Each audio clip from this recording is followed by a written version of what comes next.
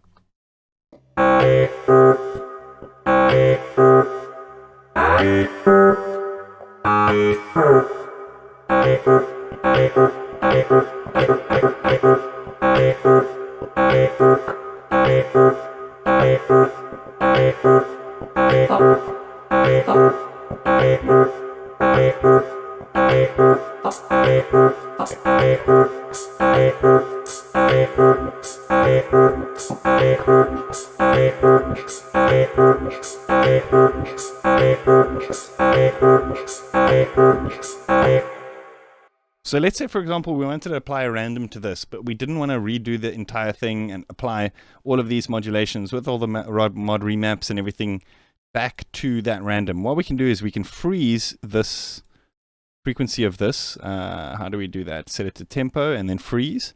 And then let's set this random to modulate the phase of this LFO. And it basically just becomes like another macro. Do you know what I mean? So let's set this to sample and hold, 1/16 as usual. And let's sync this. And we have another psytrance-y vocal lead type thing.